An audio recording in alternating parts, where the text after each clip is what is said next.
Cette affaire qui s'est déroulée au Kazakhstan est devenue un cas d'école de rencontre du troisième type dans l'ufologie soviétique. Malgré le grand nombre de témoins, l'affaire reste constellée de points vagues, d'illogismes et de contradictions.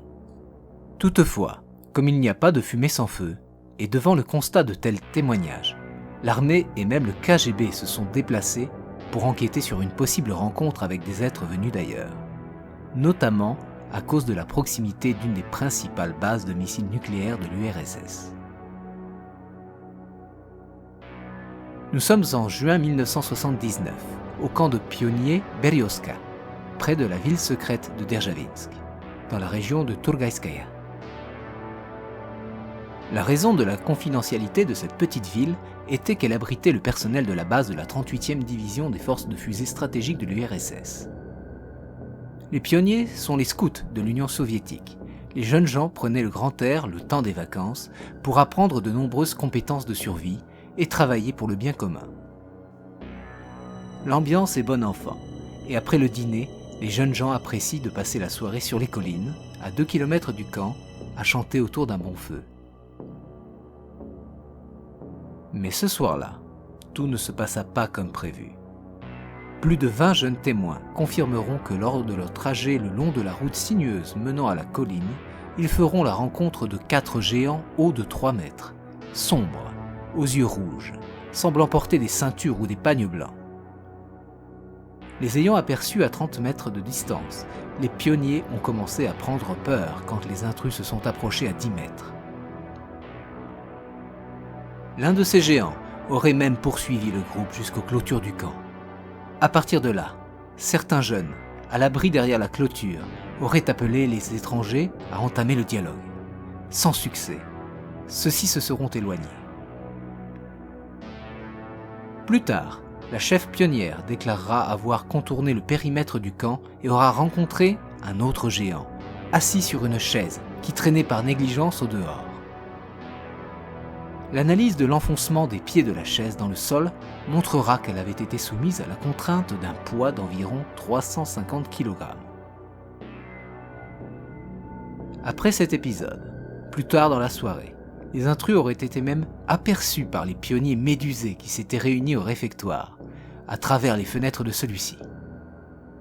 Quelques pionniers seraient même sortis et auraient lancé des cailloux dans la direction des géants qui rôdaient derrière la clôture du périmètre, avant de disparaître pour de bon. On retrouvera des traces d'herbes calcinées à cet endroit le lendemain. Cet événement remontera jusqu'aux autorités lorsque la pionnière Svetlana Kacheva en parlera à son père, major dans la milice. Lui-même contactera les militaires qui feront un rapport aux autorités du KGB qui enquêteront sur place. Il sera même publié un article dans la gazette Technologie et Jeunesse en 1979. Le journaliste Anatoly Listratov se rendra sur place pour interroger les témoins et les autorités. Il rencontrera Kacheva et 2 autres témoins oculaires qui le mèneront sur le lieu de la rencontre du troisième type. Ces jeunes témoins diront aussi que ces êtres cheminaient avec une démarche étrange, les bras tendus vers l'avant, leur aspect chromatique pouvant changer comme s'ils passaient en négatif, du noir vers le blanc et vice-versa. Cela pourrait aller en faveur de l'hypothèse de l'altération des perceptions des jeunes gens, peut-être par une propriété physique ou l'effet d'un dispositif contrôlé par ces êtres. Autre détail troublant, les jeunes témoins indiquent que les êtres seraient sortis d'un point noir, et il n'est pas fait mention d'un quelconque véhicule. Les empreintes laissées par les créatures sont qualifiées de grandes, sans préciser les dimensions, mais certainement en proportion avec leur taille de 3 mètres. L'herbe carbonisée et l'enfoncement des pieds de la chaise dans le sol, soumise à un poids de 350 kg, sont les preuves physiques qui permettent de corroborer la véracité des témoignages. Les interrogatoires des pionniers et des locaux de la région feront émerger un élément important. La veille, le 25 juin 1979, des observations d'OVNI ont été faites dans le ciel de Dzerzhavinsk. On parle de boules de feu dans le ciel. Si ces événements étaient circonscrits au camp, on pourrait croire à une forme d'hallucination collective, peut-être un mouvement de panique émulé par des jeunes gens très imaginatifs. Cependant, un fait divers vient semer le trouble dans la version rationaliste. 2 semaines avant la rencontre au camp Berioska, un berger de la région de Dzerzhavinsk prétend avoir recueilli un étranger à l'apparence bizarre, grand, sombre, visiblement affaibli. Dans ces régions reculées, où la vie est difficile pour ceux qui vivent selon la tradition, le berger se devait d'offrir l'hospitalité aux étrangers en difficulté. Il l'a alors recueilli, nourri, et pendant 2 semaines, cet individu qui ne parlait pas la langue partagea le quotidien de ses hôtes.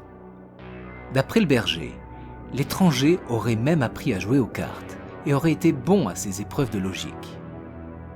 Un jour, le mystérieux inconnu disparut. Et ce jour, c'est le 26 juin 1979, la date précise de la rencontre au camp Berioska. Serait-il parti retrouver les siens ? La qualité des témoignages est bien évidemment le talon d'Achille de cette affaire.